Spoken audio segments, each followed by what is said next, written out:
अस्सलाम वालेकुम students, welcome back. बच्चे आज हमारा टॉपिक है पेरोल।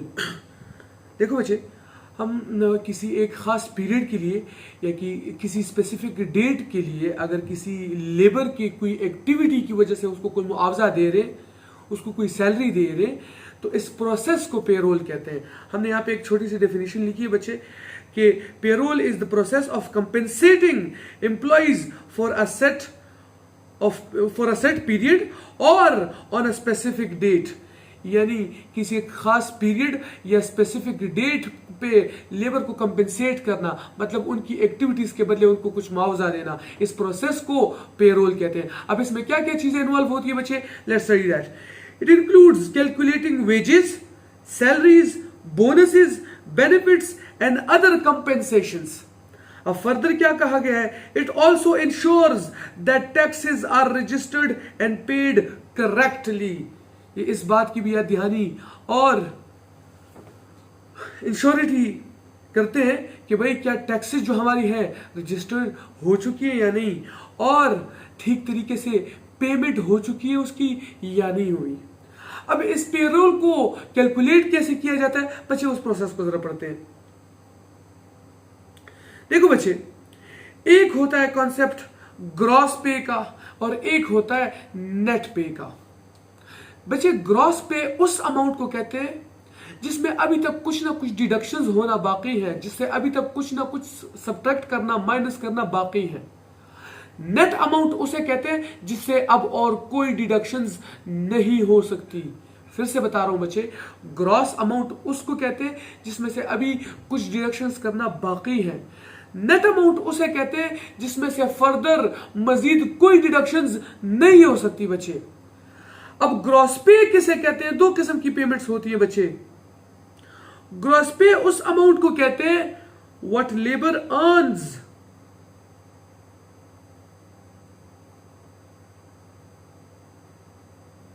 जो लेबर कमाता है उसे ग्रॉस पे कहते हैं। अब नेट पे किसे कहते हैं बताता हूं बच्चे।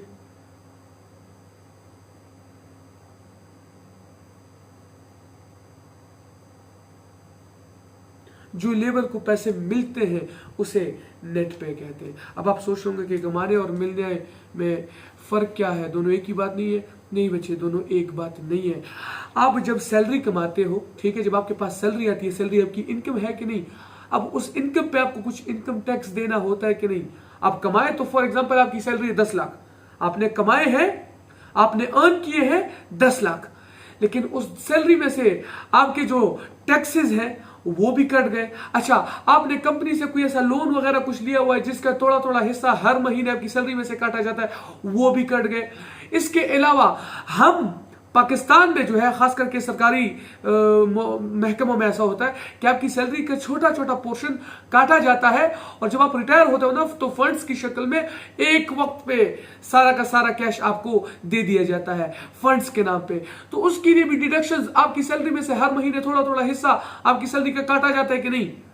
अब आपने कमाए थे 10 लाख, लेकिन फंड्स के लिए वो कुछ ना कुछ कटौती हुई, जो आपने लोन्स लिए थे उसका थोड़ा बहुत हिस्सा कटा, जो आप पे टैक्स लगा है उसका थोड़ा बहुत हिस्सा कटा। तो ये सब कुछ कटने के बाद जो अमाउंट मिलती है आपको, जो आपके पास आती है, जिससे और कोई सब्ट्रैक्शन डिडक्शन नहीं हो सकती, उसे नेट पे कहते हैं बच्चे। समझ आ रही है या नहीं आ रही? फिर से बता रहा हूं, वो अमाउंट जो लेबर कमाती है उसे ग्रॉस पे कहते हैं, और वो अमाउंट जो लेबर को मिलनी है उसे नेट पे कहते हैं। अब बच्चे, हमारे यहां इनकम टैक्स कहते हैं, यानी जो आप इनकम आपके पास आई है, जो इनकम कमाई है आपने, उस पे जो टैक्स देना होता है, दैट इज इनकम टैक्स। अब इसी को यूके में पेई बोला जाता है। पेई यानी पे एज यू अर्न, यानी जितना कमाया है उसके हिसाब से टैक्स दो। मतलब जितनी आपकी इनकम है उसी हिसाब से टैक्स दो। फॉर एग्जांपल, अगर इनकम टैक्स है 5%, तो जिसने 10 लाख कमाया है वो 10 लाख का 5% देगा, जिसने 5 लाख कमाए हैं वो 5 लाख का 5% देगा, जिसने 50 लाख कमाए हैं वो 50 लाख का 5% देगा। तो बात वही हुई कि नहीं, कि पे एज यू अर्न, कि जितना कमाया है उसके मुताबिक पेमेंट करो टैक्स की। अच्छा, इसके बाद एक और चीज भी माइनस की जाती है, नेशनल इंश्योरेंस कंट्रीब्यूशन। अक्सर आपने सुना होगा लोग हेल्थ इंश्योरेंस कराते हैं, एजुकेशन इंश्योरेंस होती है। बाहर मुल्कों में हम कहते हैं ना कि हमें सुनने में मिलता है कि अक्सर कि वहां पे एजुकेशन फ्री है, हेल्थ सर्विसेज जो है वो फ्री है। फ्री कुछ भी नहीं होता, उनको इंश्योरेंस दी जाती है हुकूमत की तरफ से। हर महीने या किसी एक खास स्पेसिफिक पीरियड पे कुछ ना कुछ टैक्सेस करते हैं उनसे।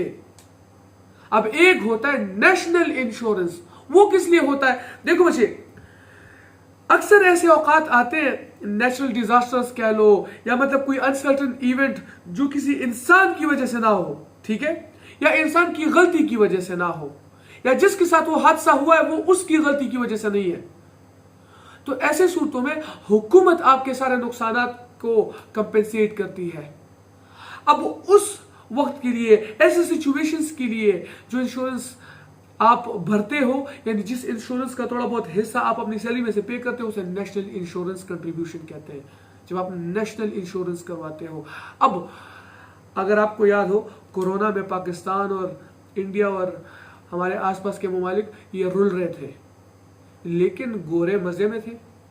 मजे में इन सेंस कि वो घर बैठे बैठे उनको डॉलर्स या पाउंड्स, और वो भी हजारों में मिल रहे थे, हुकूमत पे कर रही थी। तो ऐसे वक्तों के लिए ये नेशनल इंश्योरेंस कंट्रीब्यूशन काम आता है। ये जो नेशनल इंश्योरेंस कराते हैं वो इन्हीं औकात के लिए होती है कि कोई अनसर्टन इवेंट हो या कोई ऐसा वक्त, कोई ऐसा हादसा, कोई ऐसा इंसिडेंट जो इंसान की वजह से ना हुआ हो, या जिसके साथ हुआ है उसकी अपनी किसी गलती की वजह से नहीं हुआ। तो ऐसे मौकों पर, ऐसे इंसिडेंट्स में आपको हुकूमत आपके सारे नुकसानात का हर्जाना पे करती है, ठीक है। अब नेशनल इंश्योरेंस का थोड़ा बहुत हिस्सा हमारी सैलरी में से कटा। अच्छा, इसके बाद एम्प्लॉई बेनिफिट कंट्रीब्यूशन। बेनिफिट यानी फायदा, कंट्रीब्यूशन यानी हिस्सा। एम्प्लॉई बेनिफिट कंट्रीब्यूशन यानी एम्प्लॉई के फायदे का हिस्सा। अब इसका क्या मतलब है? देखो बच्चे, अभी थोड़ी देर पहले हमने कहा ना कि यहाँ सरकारी दफातर में ऐसा होता है कि सरकारी मुलाजमीन के सैलरी में से छोटा छोटा एक पोर्शन काट दिया जाता है फ्यूचर के लिए। जब वो रिटायर होते हैं ना, तो उस वक्त बतौर फंड एक साथ ही उन्हें ये सारे पैसे दे दिए जाते हैं। अब यहाँ पे जिसे हम फंड्स या पेंशन कहते हैं, वहां पे वो उसे बेनिफिट कंट्रीब्यूशन कहते हैं। आपकी सैलरी में से छोटा छोटा पोर्शन काट दिया जाता है ताकि जब आप रिटायर हो तो वो सारा इकट्ठा आपको एक ही वक्त में दे दिया जाता है। लेकिन यहाँ पे सिर्फ सरकारी दफातर में ऐसा होता है। वहां पे आप सरकारी दफ्तर में काम कर रहे हो, मतलब आप गवर्नमेंट एम्प्लॉय हो, या आप किसी प्राइवेट कंपनी में काम कर रहे हो, हर जगह आपको बेनिफिट कंट्रीब्यूशन पे करनी होगी। वजह देखो बच्चे, गोरे जो है वो 100 साल आगे का सोचते हैं। वो आपको रिसोर्सेज तो देते हैं लेकिन आपसे काम भी लेते हैं। फिर अब यहाँ पे बेनिफिट कंट्रीब्यूशन हर जगह पे क्यों पे करना लाजमी है? देखो, उनको पता है कि अगर ये किसी वजह से जॉब छोड़ भी देता है तो कम से कम जॉब छोड़ने के वक्त आपको वो बेनिफिट कंट्रीब्यूशन जितनी जमा हो चुकी होगी वो सारी की सारी दे दी जाएगी। तो जब तक आपके पास कोई और जॉब नहीं आती, आपके पास कुछ ना कुछ अमाउंट होगा जिंदा रहने के लिए, सरवाइव करने के लिए, और उनको उन्हीं के टैक्सेस पे करने के लिए। समझ आ रही है कि नहीं बच्चे? तो आपने जो आपको सैलरी मिली, जो आपने कमाया है, उसमें से आपने अपने फ्यूचर के लिए बेनिफिट कंट्रीब्यूशन भी डाल दिए। एम्प्लॉई खुद के लिए जो बेनिफिट कंट्रीब्यूशन डालता है, that is known as employee benefit contribution, वो भी माइनस कर दिया है। अब इसके अलावा और कोई चीज माइनस हो सकती है? नहीं माइनस हो सकती। माइनस तो बहुत चीजें हो सकती है। हो सकता है आपने कोई कंपनी से लोन लिया हो और उसका छोटा छोटा हिस्सा हर महीने आपकी सैलरी में से कट रहा है, तो वो भी यहाँ पे काट सकते हैं वो लोग। कोई और ऐसी अलाउंसेस है जो स्लोली स्लोली करके आपकी सैलरी में से काटे जा रहे हो, या कंपनी ने कोई पैकेज दे रखा है कि आपने घर के लिए, लेट्स सपोज अक्सर ऐसा होता है ना कि कोई भी इक्विपमेंट खरीदनी हो, जो भी खरीदना हो खरीद लो, कंपनी पैसा पे कर देगी। अब हर महीने आपकी सैलरी में से छोटा छोटा पोर्शन काटा जाएगा। वो सारी चीजें भी काटी जाती हैं। लेकिन मैंने ये 3 सिर्फ इसलिए लिखी क्योंकि ये तो स्टैंडर्ड है, तो सबको पे करनी होती है, ठीक है। अब ये सारी चीजें कटी। अब आखिर में जो अमाउंट आया, ये वो अमाउंट है जिसमें से फर्दर और कोई डिडक्शन नहीं हो सकती, फर्दर और कोई सब्ट्रैक्शन नहीं हो सकती। तो इस अमाउंट को हम कहेंगे हमारा नेट पे। तो मैंने इसीलिए कहा कि ग्रॉस पे वो अमाउंट होता है जो लेबर कमाता है। अब पूरे के पूरे तो उसको नहीं मिलते ना, उसमें से कटौती होती है, उसमें से सब्ट्रैक्शंस करनी पड़ती है, उसमें से डिडक्शंस करनी पड़ती है, मुख्तलिफ टैक्सेस की, बेनिफिट कंट्रीब्यूशंस की, नेशनल इंश्योरेंस कंट्रीब्यूशन की, वगैरह वगैरह। तो वो सब डिडक्शन होने के बाद जो अमाउंट मिलती है उसे आप नेट पे बोलते हो। अब ये तो लेबर के हिसाब से कैलकुलेशंस हुई। हमने ऊपर पेरोल में कहा ना कि उसमें मुख्तलिफ कैलकुलेशंस की जाती है। कंपनी पे जो लेबर की वजह से खर्चा पड़ रहा है, कॉस्ट कंपनी को बेयर करनी पड़ रही है, खर्चा उठाना पड़ रहा है कंपनी को, उसकी कैलकुलेशन में क्या क्या कुछ पेरोल में लिखा जाता है वो भी देखते हैं बच्चे। हमने यहां लिखा है कि टोटल लेबर कॉस्ट कितनी पड़ती है कंपनी को। अब जो लेबर को ये ग्रॉस पे मिला है, गौर से देखो बच्चे, ये कंपनी ने ही दिया है ना, तो कंपनी का टोटल खर्चा कितना है? सबसे पहले तो ये gross pay plus employer benefit contribution, ऊपर ये जो हमने लिखा था वो एम्प्लॉई बेनिफिट कंट्रीब्यूशन था, ये एम्प्लॉयर बेनिफिट कंट्रीब्यूशन है। अब एम्प्लॉई और एम्प्लॉयर में क्या फर्क है बताता हूं। लेट सपोज आपकी कोई कंपनी है, मैं आपके पास आता हूं, अपनी सीवी जमा कराता हूं और आपसे कहता हूं कि मुझे जॉब चाहिए, और आप मुझे जॉब पे रख लेते हो, तो मैं आपका एम्प्लॉई बना कि नहीं? और जिसने मुझे एम्प्लॉई रखा है अपने पास, यानी आप ही ने मुझे एम्प्लॉयमेंट पर एम्प्लॉय किया हुआ है ना अपने पास, तो जिस बंदे ने आपको एम्प्लॉयमेंट दी है वो बना आपका एम्प्लॉयर, यानी आपका जो बिजनेस का ओनर है जिसने आपको एम्प्लॉय कर रखा है वो एम्प्लॉयर हुआ। ठीक है, जो बंदा काम कर रहा है वो एम्प्लॉय हुआ और जिसके लिए काम कर रहा है वो इसका एम्प्लॉयर हुआ। अब यहां हमारे मुल्क में ऐसा होता है कि हम सिर्फ एम्प्लॉय ही के पैसों से थोड़ा बहुत डिडक्शंस किए जाते हैं फ्यूचर बेनिफिट कंट्रीब्यूशंस के लिए, लेकिन वहां पे ऐसा नहीं होता। यूके में एम्प्लॉय की सैलरी में से थोड़ा बहुत पोर्शन भी काटा जाता है, लेकिन एम्प्लॉयर जो है वो भी उसके लिए कोई ना कोई बेनिफिट कंट्रीब्यूशन पे कर रहा होता है, वो भी इसके लिए थोड़ा बहुत हिस्सा इसके बेनिफिट कंट्रीब्यूशंस में डाल रहा होता है। अब कंपनी पे आपकी वजह से दो खर्चे आ रहे हैं, एक तो ये जो ग्रॉस पे मिल रही है कंपनी दे रही है, तो एक तो ये खर्चा हुआ, दूसरा आपका जो एम्प्लॉयर है यानी कंपनी वो आपके लिए कुछ ना कुछ बेनिफिट कंट्रीब्यूशंस भी पे कर रही है, यानी एम्प्लॉयर बेनिफिट कंट्रीब्यूशन।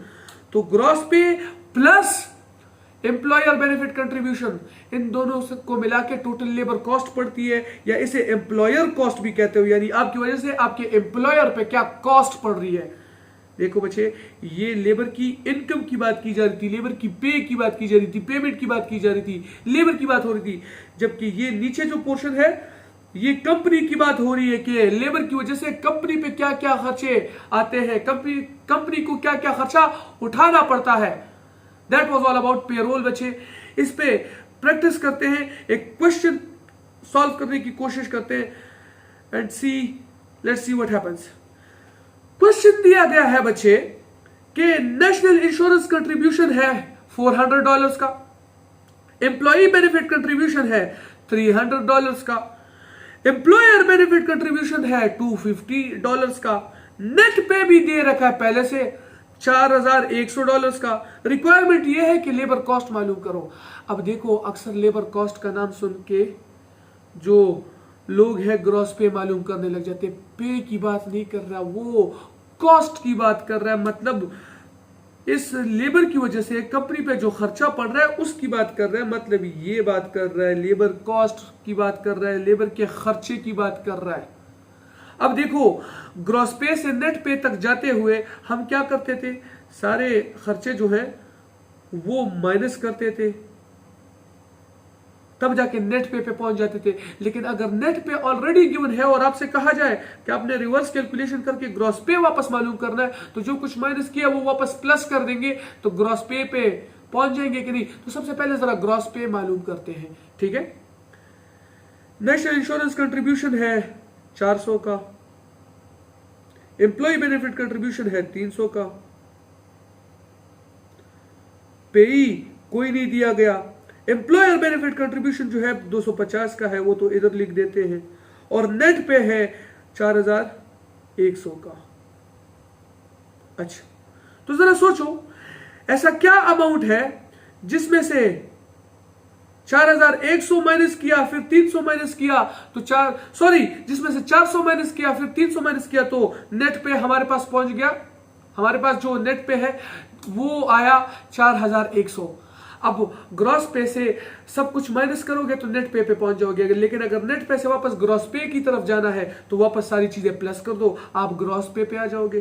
तो 4100 प्लस 300, 4400 प्लस 400, 4000 800 आपका ग्रॉस पे है। इस 4800 में से ये दो खर्चे माइनस करोगे तो आप नेट पे पर पहुंच जाओगे। अब हमारे पास ग्रॉस पे भी आ गया और एम्प्लॉयर बेनिफिट कंट्रीब्यूशन तो ऑलरेडी गिवन था, ये 250 लिखा हुआ है, और ग्रॉस पे हमने खुद मालूम किया कि 4800। अब 4800 प्लस 250 तो ये टोटल बना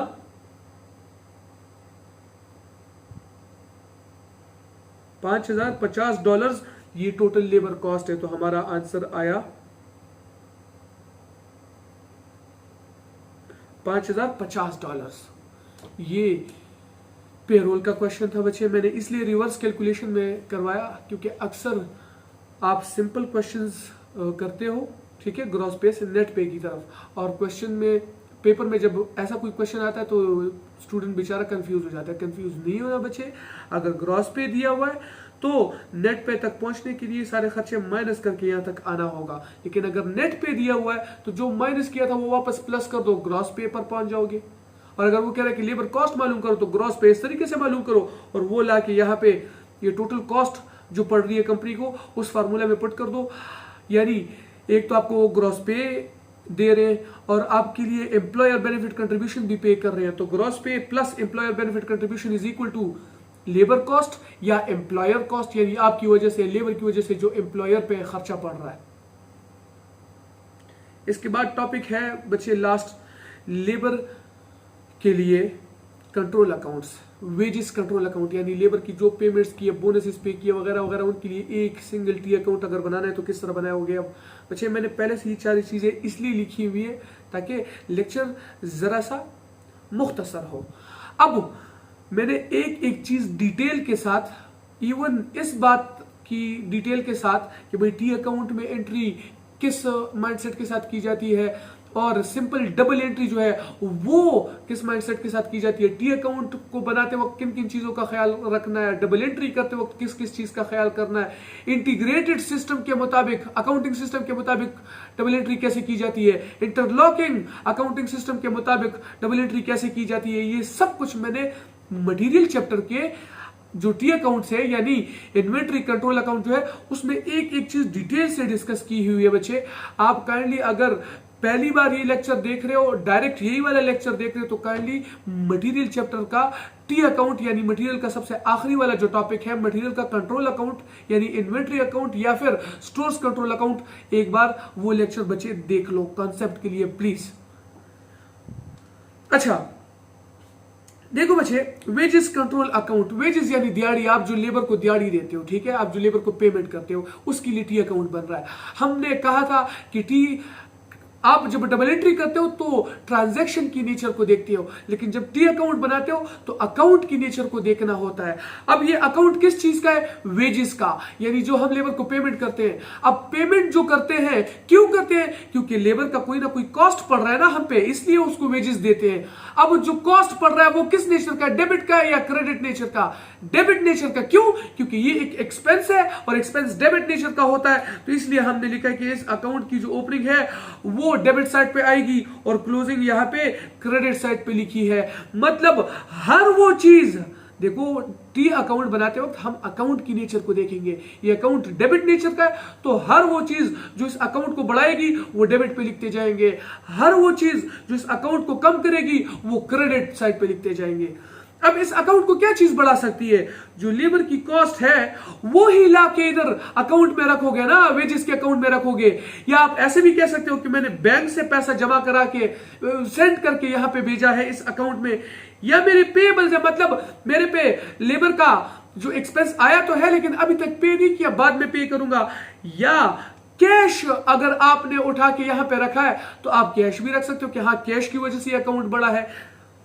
अब एक्सपेंसेस तो हो गए हमारे, सारा का सारा पैसा लाके इस टी अकाउंट में रख दिया, वेजेस वाले अकाउंट में रख दिया। फॉर एग्जांपल देखो बच्चे,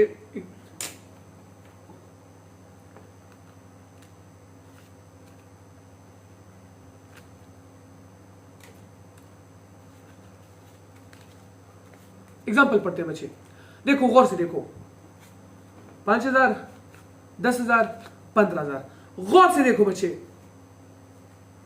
ये पैसे मैंने बैंक से उठाए फॉर एग्जांपल, ठीक है, और ये वेजेस अकाउंट है, वेजेस अकाउंट है, यानी ये वो अकाउंट है जहां पे लेबर का जो हम पे खर्चा पड़ रहा है ना, उसके पैसे यहां पे हम रखते हैं, उसके पैसे यहां पे पड़े हुए। तो ये मैंने लेबर अकाउंट यानी वेजेस अकाउंट में रख दिए, ठीक है।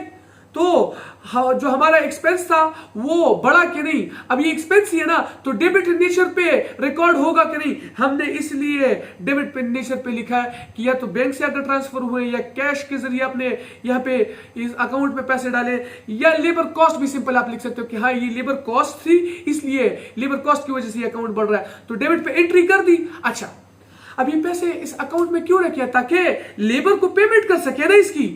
अब जब लेबर को पेमेंट करने लगेंगे तो इस अकाउंट से तो पैसे निकलेंगे ना, अब यहां से निकालूंगा तो जाके लेबर को पैसे दूंगा।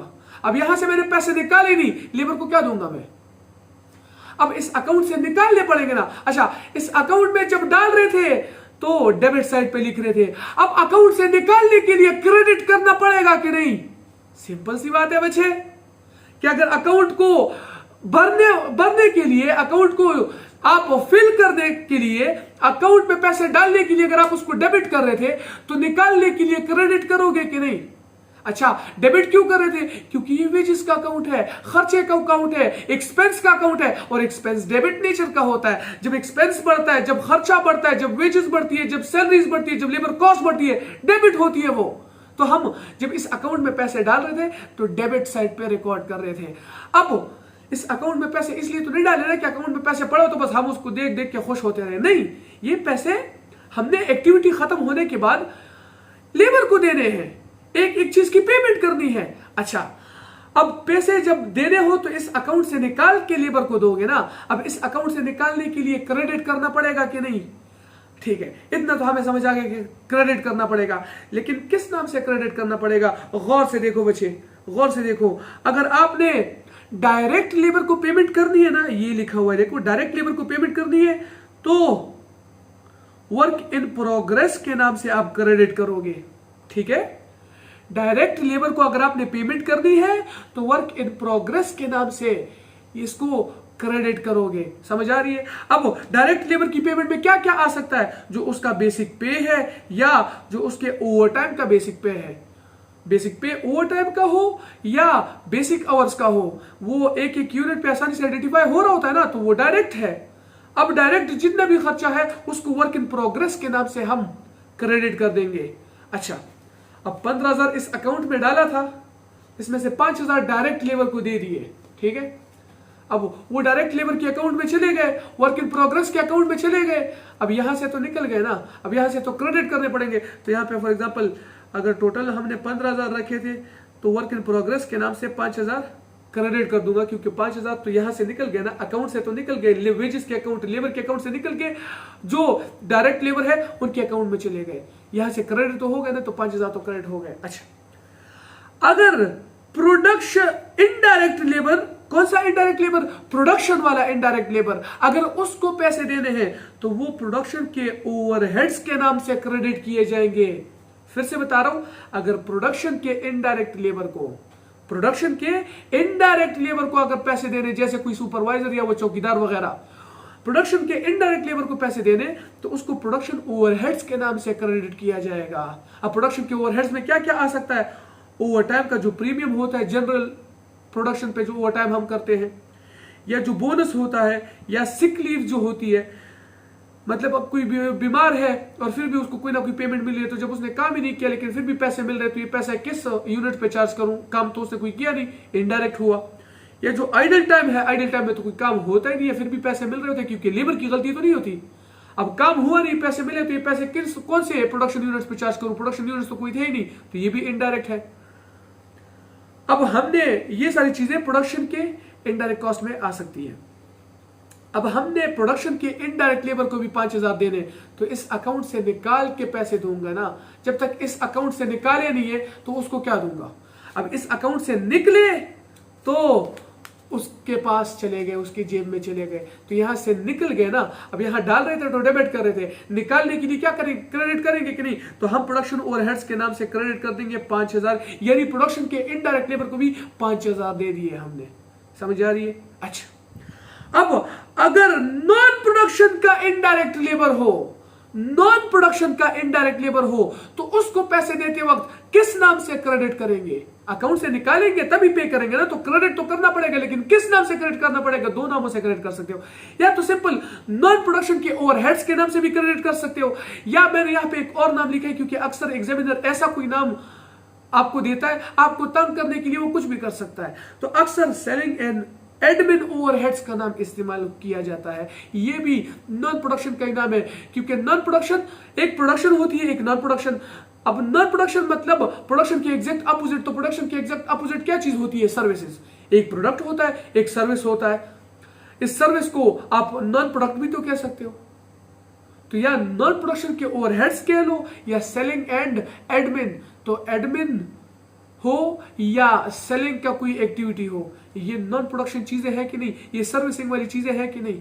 तो सेलिंग या एडमिन ओवरहेड से आप क्रेडिट करो या नॉन प्रोडक्शन के नाम से, नॉन प्रोडक्शन ओवरहेड्स के नाम से क्रेडिट करो, दोनों बात एक ही है कि नहीं? अच्छा, अब हम नॉन प्रोडक्शन के इनडायरेक्ट लेबर को भी पैसे देने लगे, अब इस अकाउंट से निकालेंगे तब जाके पे करेंगे ना, यहां से पैसा निकले ही नहीं है, इस अकाउंट से, लेबर के अकाउंट से निकले ही नहीं है, तो उसको पेमेंट कैसे करोगे?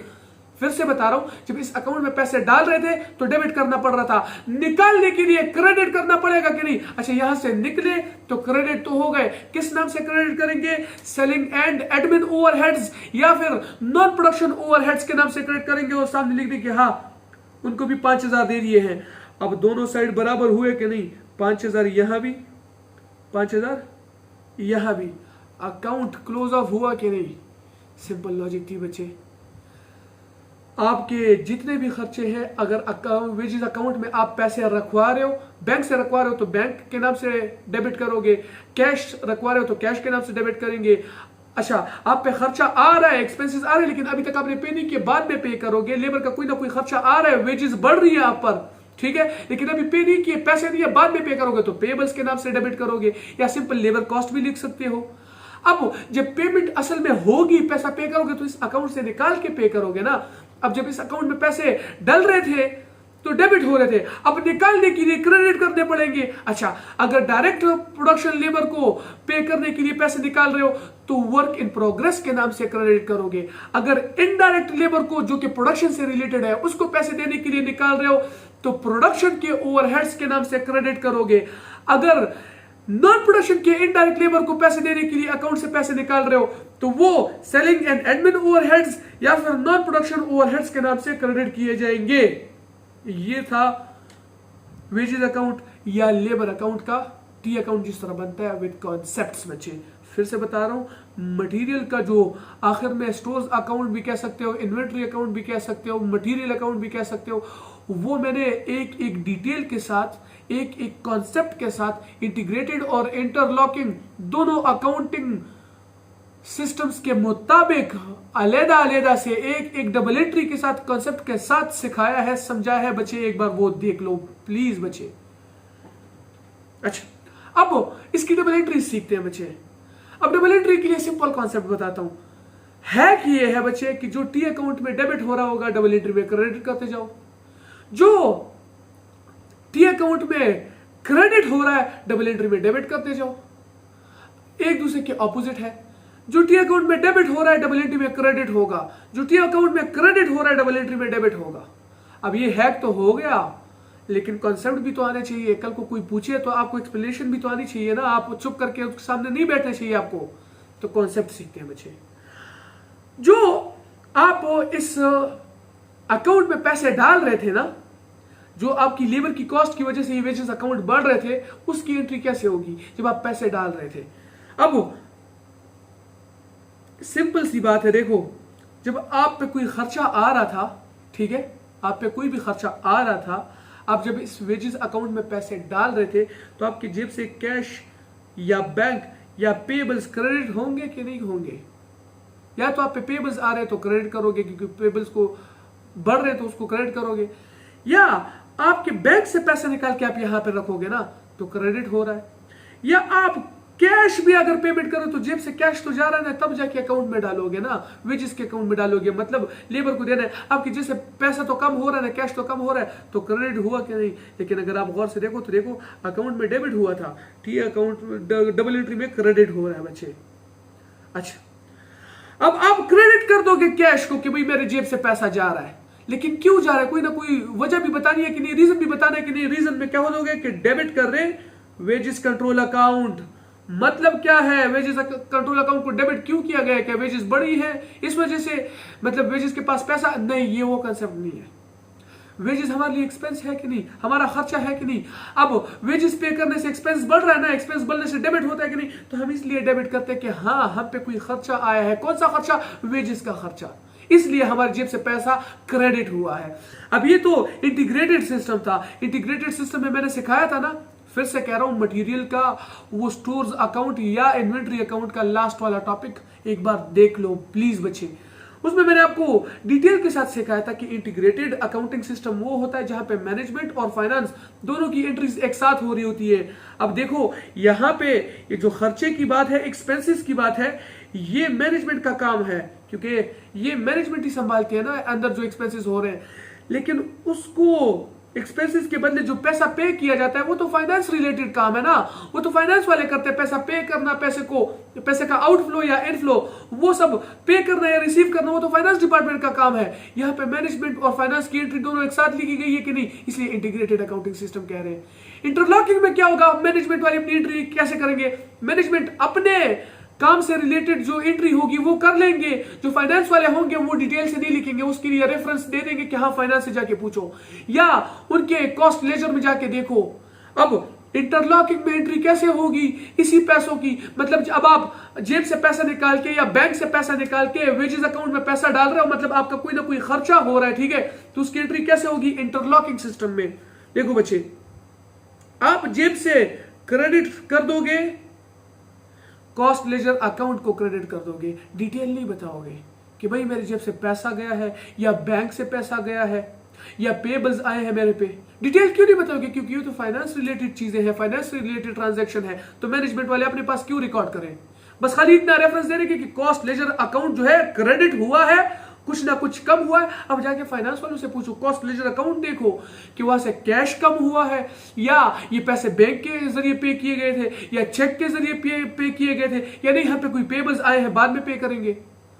लेकिन उस पैसों को इस्तेमाल करके जो यहाँ एक्सपेंस हुआ है वो तो मैनेजमेंट से रिलेटेड है ना, तो वो बिल्कुल डिटेल से लिखा होगा कि क्यों क्रेडिट हुआ है वो, क्योंकि हम पे वेजेस का कोई एक्सपेंस आया है, खर्चा आया है, तो डेबिट कर देंगे वेजेस कंट्रोल अकाउंट। मतलब ये पैसे या ये खर्चा उठा के हमने वेजेस अकाउंट में डाला था, तो वेजेस अकाउंट को डेबिट कर रहे हैं कि नहीं बचे, ये थी डबल एंट्री। अब अकाउंट में पैसे आ तो गए, अब अकाउंट से पैसे निकाल के जो पेमेंट हम कर रहे हैं, डायरेक्ट लेबर के लिए हो, प्रोडक्शन का इनडायरेक्ट हो या नॉन प्रोडक्शन का इनडायरेक्ट लेबर हो, तो इन तीनों की एंट्री कैसे होगी। अब देखो वर्क इन प्रोग्रेस जो है अकाउंट से निकालने के लिए क्रेडिट करना पड़ रहा था, डबल एंट्री में उसको डेबिट कर दो। लेकिन कॉन्सेप्ट क्या होगा सीखते हैं, देखो बच्चे, आप क्रेडिट कर दोगे वेजेस कंट्रोल अकाउंट, क्योंकि वेजेस कंट्रोल अकाउंट से तो अभी पैसा निकलेगा ना, अब जाएगा ना वेजेस अकाउंट से। मैंने कहा ना ये वेजेस अकाउंट है, तो यहां से निकाल के लेबर को पैसा पे करूंगा ना, तो आप क्रेडिट कर दोगे वेजेस कंट्रोल अकाउंट, यानी वेजेस के अकाउंट से पैसा निकला। क्यों निकला, लॉजिकल रीजनिंग होनी चाहिए ना। आप कहोगे कि डायरेक्ट लेबर के पास गया वर्क इन प्रोग्रेस के नाम से, लेकिन वो डेबिट क्यों हुआ है, डेबिट इसलिए हुआ है क्योंकि उसको पैसे इसलिए दिए क्योंकि ये हमारा एक्सपेंस था, एक्सपेंस डेबिट नेचर का ही होता है, तो इसलिए हमने डेबिट पे ही रिकॉर्ड करना होगा। क्रेडिट कर दोगे स्टोर लेजर कंट्रोल अकाउंट को, मतलब ये है कि स्टोर से लेजर कंट्रोल अकाउंट से, यानी वेजेस, सॉरी स्टोर नहीं, वेजेस कंट्रोल अकाउंट से या लेबर कंट्रोल अकाउंट से पैसा निकला है, वेजेस अकाउंट कम हुआ है, इसलिए क्रेडिट कर दोगे। अभी पैसा निकल के गया किधर है, वर्क इन प्रोग्रेस के अकाउंट में गया है कि नहीं, यानी डायरेक्ट लेबर को पैसा पे किया है ना, वो हमारा एक्सपेंस था, तो इसलिए डेबिट में लिख दोगे कि ये पैसा इसलिए वेजेस अकाउंट से निकला है क्योंकि हमारा एक्सपेंस हुआ था डायरेक्ट लेबर का, जिसको हमने work in progress control account के नाम से डेबिट कर दिया। अब अगर इनडायरेक्ट प्रोडक्शन वाले लेबर को आपने पैसा पे किया, उसकी डबल एंट्री कैसे होगी। आप वेजेस अकाउंट से पैसा निकाल के इनडायरेक्ट लेबर को दोगे ना, तो वेजेस अकाउंट को तो क्रेडिट कर दोगे क्योंकि वेजेस अकाउंट कम हो गए, उनसे पैसा निकला है। अब यहां से पैसा निकला तो इनडायरेक्ट लेबर के पास गया जो प्रोडक्शन का इनडायरेक्ट है, और डेबिट में लिख दोगे, सॉरी ये वाली एंट्री है,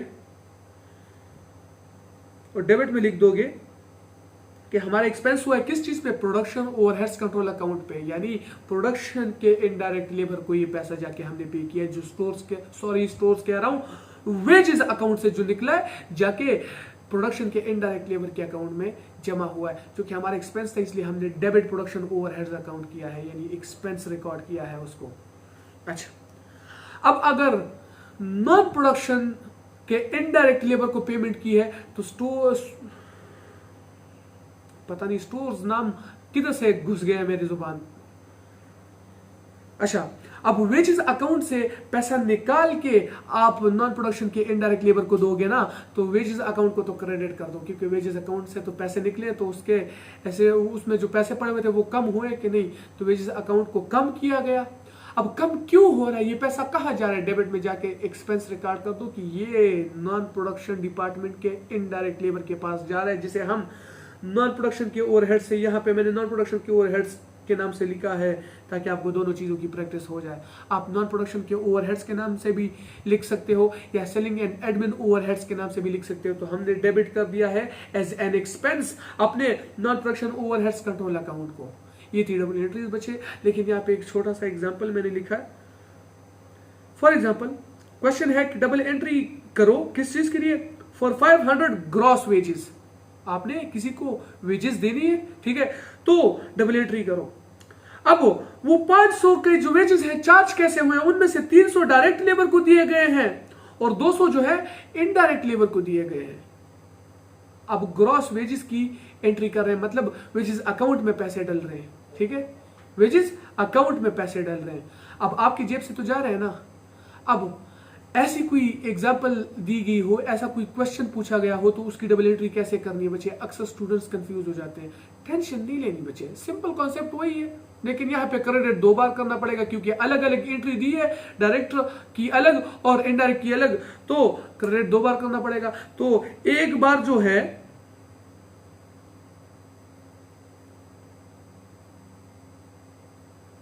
डायरेक्ट लेबर को हम वर्क इन प्रोग्रेस के नाम से लिखते हैं, क्रेडिट कर दो वर्क इन प्रोग्रेस अकाउंट को, कितने से, डायरेक्ट लेबर को 300 दिए गए हैं, work in progress control account को 300 से क्रेडिट करो, क्योंकि डायरेक्ट लेबर की वजह से 300 हमारे जेब से जा रहा है ना, डायरेक्ट लेबर की वजह से 300 जा रहा है। अच्छा, फिर इनडायरेक्ट लेबर का कितना था, 200, तो फिर दूसरी बार क्रेडिट कर दो प्रोडक्शन ओवरहेड्स कंट्रोल अकाउंट को 200 से।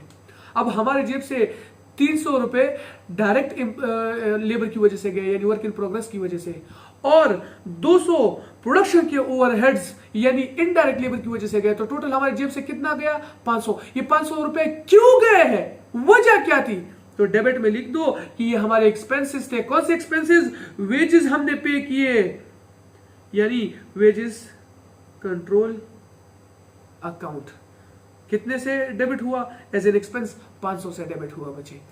ये थी हमारी example and that was all for today. अच्छा सॉरी बच्चे, यहाँ पे एक F2 की बुक में से ये मैंने एग्जांपल उठाया है, आप MA1 वाले भी पढ़ लो, MA2 वाले भी पढ़ लो, सब पढ़ लो ताकि आपकी प्रैक्टिस हो सके बच्चे। ऐसा है, उन्होंने एक क्वेश्चन दिया है जिसका हमने टी अकाउंट बनाना है, तो अक्सर ऐसे मंझे हुए डेटा को, ज्यादा डेटा को देख के स्टूडेंट्स घबरा जाते हैं। घबराने की जरूरत नहीं है, वही सिंपल लॉजिक इस्तेमाल करेंगे बच्चे। देखो गौर से देखो, क्वेश्चन में वो कह रहे हैं कि बेसिक आवर्स की पेमेंट जो है डायरेक्ट लेबर के लिए भी दी है, इनडायरेक्ट लेबर के लिए भी दी है, जिसकी टोटल अमाउंट कितनी बनती है वो भी बताया गया है। ओवर टाइम डायरेक्ट का भी दिया है, इनडायरेक्ट का भी दिया है। ओवर टाइम का जो प्रीमियम है वो भी डायरेक्ट इनडायरेक्ट दोनों के लिए दिया गया है। ट्रेनिंग की कॉस्ट भी डायरेक्ट और इनडायरेक्ट लेबर्स की दोनों की दी गई है। सिक पे वो भी दोनों लेबर्स के लिए दी गई है, और आइडल टाइम भी दिया गया है डायरेक्ट लेबर्स के लिए। अच्छा, तो इसमें टी अकाउंट बनाते वक्त सबसे पहले ये टोटल हमारा जो खर्चा हो रहा है इसको उठा के वेजेस अकाउंट में डालेंगे, तब जाके उनमें से कुछ ना कुछ पेमेंट करेंगे। जब वेजेस अकाउंट में कुछ होगा ही नहीं तो हम पेमेंट कहां से करेंगे, तो सबसे पहले तो कैलकुलेटर ओपन करके ये मालूम करते हैं कि भाई ये टोटल खर्चा हो कितना रहा है हमारा। तो 60,000 ये वाला खर्चा plus 14,000 500 plus 7,250 plus 3,750 plus 1,000 plus 1,200। तो टोटल पेमेंट हमने करनी है 87,700 की, यानी 87,700 इसकी पेमेंट करनी है हमने। अब ये पैसा जेब से निकाल के वेजेस अकाउंट में रखेंगे तो तब जाके वेजेस अकाउंट में से कुछ ना कुछ पेमेंट करेंगे। जब वेजेस अकाउंट में कुछ होगा ही नहीं तो लेबर को पेमेंट कहां से करेंगे? तो सबसे पहले तो इसको जाके एज एन एक्सपेंस हमने वेजेस अकाउंट में डेबिट कर दिया, ठीक है। अब यहाँ पे मैंने बैंक लिखा है, क्वेश्चन में अगर बैंक गिवन हो कि हाँ ये पैसा आपने बैंक से ट्रांसफर करके यहाँ पे वेजेस अकाउंट में रखा है तो बैंक लिख लो। अगर वो कह रहे हैं कि कैश तो कैश लिख लेना, और अगर कुछ नहीं बताया सिंपल तो लेबर कॉस्ट भी लिख सकते हो कि हाँ ये डेबिट यानी एक्सपेंस इसलिए हुआ है क्योंकि लेबर की कॉस्ट हमने पे करनी है। वेजेस हमारा लेबर की कॉस्ट ही होती है ना, खर्च ही होता है, एक्सपेंस ही है हमारा, तो किसी भी नाम से आप डेबिट कर सकते हो। अच्छा, लेकिन अगर क्वेश्चन में कैश दिया गया है तो आप कैश के नाम से डेबिट करोगे, ये नहीं कि आप बैंक लिख दो। अगर क्वेश्चन में बैंक का कहा गया है तो फिर आप कैश नहीं बैंक के नाम से ही डेबिट करोगे। अच्छा, अब पैसा वेजेस अकाउंट में आ गया 87,700। अब यहां से निकल के हमने ये पेमेंट्स की होंगी ना, तो एक एक को डिटेल से देखते हैं कि किस नाम से और कैसे हम पे करेंगे। सबसे पहले तो डायरेक्ट पेमेंट जितनी है ना वो उसको वर्क इन प्रोग्रेस के नाम से पे करेंगे। अब अकाउंट में जब पैसा डल रहा था तो डेबिट हो रहा था, अकाउंट से निकालते वक्त क्रेडिट करना पड़ेगा कि नहीं, लेकिन उससे पहले देखते हैं कि इसमें डायरेक्ट पेमेंट जो है वो है कौन सी और कितनी। देखो, जो डायरेक्ट वर्कर्स की बेसिक पे है वो भी डायरेक्ट है, और जो डायरेक्ट वर्कर्स की ओवरटाइम की बेसिक पे है वो भी डायरेक्ट है, ठीक है। अब इसको प्लस करते हैं 43,000 प्लस 10,000, तो ये टोटल बनती है 53,000। तो वर्क इन प्रोग्रेस को क्रेडिट करेंगे 53,000 से, ये तो अकाउंट से निकल के चला गया, ठीक है। अच्छा, अब उसके बाद प्रोडक्शन ओवरहेड्स के नाम से क्रेडिट करेंगे वो इनडायरेक्ट लेबर के पैसे। अच्छा, प्रोडक्शन के ओवरहेड्स में क्या क्या आता है? सबसे पहले तो ये जो जनरल पेमेंट है ना, बेसिक वाली पेमेंट है वो पे कर देते हैं। इनडायरेक्ट लेबर की जो बेसिक पे है वो भी इनडायरेक्ट है। जब लेबर इनडायरेक्ट है तो उसकी सारी पेमेंट इनडायरेक्ट होती है, और उसके ओवरटाइम का बेसिक पे भी इनडायरेक्ट है। तो ये दोनों प्लस करके यह प्रोडक्शन के ओवरहेड्स के नाम से क्रेडिट कर देंगे, यानी इनडायरेक्ट लेबर की कॉस्ट के नाम से क्रेडिट कर देंगे। तो ये बनती है 17,000 प्लस 4,500, तो ये बनी 21,000। तो इसको 21,500 से क्रेडिट कर देंगे प्रोडक्शन ओवरहेड्स के नाम से। अच्छा, एक minute, let me correct this. अब ओवरटाइम के प्रीमियम की टोटल कॉस्ट कितनी थी? वो भी इनडायरेक्ट ही है ना ओवरटाइम का प्रीमियम, क्योंकि यहां पे कुछ नहीं बताया गया कि स्पेसिफिक ऑर्डर है। अगर स्पेसिफिक ऑर्डर होता तो प्रीमियम को हम डायरेक्ट मानते, लेकिन स्पेसिफिक ऑर्डर के बारे में कुछ नहीं कहा गया। यहां पे एग्जामिनर खामोश है, तो मतलब जनरल प्रोडक्शन है, और जनरल प्रोडक्शन पे ओवरटाइम का प्रीमियम इनडायरेक्ट होता है। अच्छा, अब डायरेक्ट का हो या इनडायरेक्ट का हो, दोनों ही इनडायरेक्ट कॉस्ट में आता है, तो ये टोटल हम ले लेते हैं। अब ट्रेनिंग की कॉस्ट भी डायरेक्ट लेबर की हो या इनडायरेक्ट लेबर की हो, वो इनडायरेक्ट टोटल इनडायरेक्ट होती है, तो वो भी टोटल इनडायरेक्ट में जाएगी। अब सिमिलरली सिक पे, यानी आप बीमार हो, काम कोई नहीं किया लेकिन फिर भी पैसे मिल रहे हैं, तो वो डायरेक्ट लेबर को मिले या इनडायरेक्ट लेबर को मिले, वो इनडायरेक्ट होता है, तो ये भी टोटल का हिसाब लेंगे। और आइडल टाइम भी टोटल का टोटल डायरेक्ट लेबर का हो या इनडायरेक्ट लेबर का हो, वो भी इनडायरेक्ट होता है। तो ओवरटाइम का प्रीमियम 7,000 टोटल जो है डायरेक्ट और इनडायरेक्ट मिला के 7,200 है, तो उसको ओवरटाइम के प्रीमियम के नाम से क्रेडिट करेंगे 7,250 से। अच्छा, फिर जो ट्रेनिंग की कॉस्ट है वो भी टोटल डायरेक्ट और इनडायरेक्ट, क्योंकि दोनों इनडायरेक्ट है, दोनों ओवरहेड्स है, तो वो भी प्रोडक्शन ओवरहेड्स के जुमरे में नीचे ट्रेनिंग के नाम से क्रेडिट कर देंगे 3,750। अच्छा, उसके बाद जो सिक पे है डायरेक्ट और इनडायरेक्ट दोनों लेबर्स की, वो दोनों कॉस्ट मिला के इनडायरेक्ट कॉस्ट है, तो इसलिए वो भी प्रोडक्शन ओवरहेड्स के नीचे ट्रेनिंग के नाम सिक पे के नाम से क्रेडिट कर देंगे 1,000। और उसके बाद जो आइडल टाइम है उसकी पेमेंट भी डायरेक्ट लेबर्स की क्यों ना हो, वो आइडल टाइम की वजह से आया, मतलब लेबर ने कोई काम किया ही नहीं और पैसे मिल गए, तो ये पैसे आप जाके कौन से प्रोडक्शन यूनिट पे चार्ज करोगे? प्रोडक्शन तो कोई हुई नहीं, तो ये इनडायरेक्ट होगी, तो वो भी प्रोडक्शन के ओवरहेड्स के नीचे ही आइडल टाइम के नाम से क्रेडिट कर दोगे। अब आप दोनों साइड्स का हिसाब लगाओगे ना तो आपको पता चलेगा कि ये भी 87,700 बनता है और ये भी 87,700 बनता है। अब सिंपल वही ऊपर जो हमने टी अकाउंट बनाया था उसी लॉजिक्स पे टी अकाउंट बने हैं। टेंशन की में कोई बात ही नहीं थी। डेटा देख के बच्चे कभी भी नहीं घबराना। एग्जामिनर चाहता ही है कि आप फजूल में पैनिक कर जाओ और ठीक ठाक बना बनाया क्वेश्चन खराब कर दो। तो आसान सी बातें हैं, टेंशन नहीं बच्चे। आज के लिए इतना ही था, बाकी इंशाल्लाह अगली क्लास में पढ़ेंगे। तब तक के लिए अल्लाह हाफिज। और इसी के साथ हमारा लेबर चैप्टर खल्लास। टाटा।